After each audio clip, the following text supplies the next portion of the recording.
तेव्हा या दुःखाचं मूलभूत कारण जर काय असेल तर ते पाप आहे महाराज. माणूस इथं जन्माला आला तो पापानेच आलेला आहे. जन्माईने घडे पातकाचे मूळ. हो, माणूस जन्माला आला तो मुळातच पापामुळेच आलेला आहे. माणूस इथून जातो तो पापामुळे जातो. जन्म मृत्यू जरा व्याधी दुःख दोषानुदर्शनम. जन्म मृत्यू जरा आणि व्याधी या 4 दोषाचं दर्शन जर माणसाला कशामुळे घडत असेल तर ते त्याच्या पूर्व पापामुळे घडतं. आणि म्हणून पापाचे परिणाम आहेत का माणूस दुःखाने भरलेला आहे. महाराज, माणूस पापामुळे दुःख भोगतोय. हो, मग माणूस पाप तरी का करतो? विठाल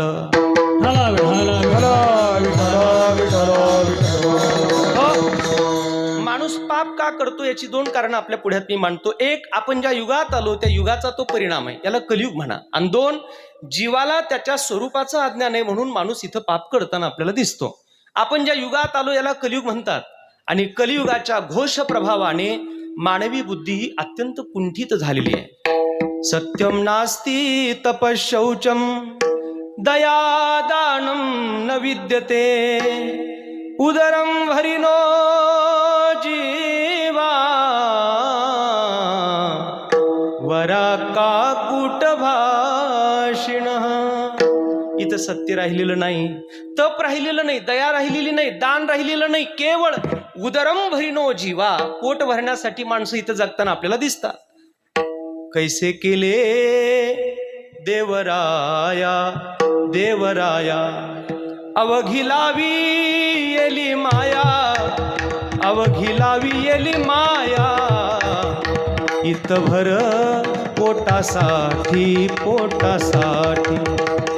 पहा केवढी आटा आटी, पहा केवढी आटा आटी. हो, इथं भर पोटासाठी. आपलं पोट किती आहे? ईदभर आहे. ज्याची जेवढी ईद त्याचं तेवढं पोट. ज्याची ढेरी झाली त्याचा प्रश्न नाही. ढेरी काय देवाने दिली नव्हती आपल्याला. देवाने देताना आपल्याला पोट दिलं होतं, ढेरी आपण बनवली.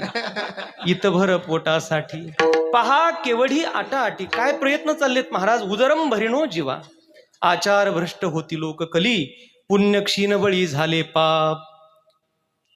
या कलियुगासारख्या युगामध्ये आज आपल्या वरद विनायक सेवाधामचा एवढा सुंदर उत्सव व्हावा, तपोपूर्ती सोहळा व्हावा, ही काय कलियुगाची ओळख थोडीच आहे महाराज. That is not identity of Kaliyuga.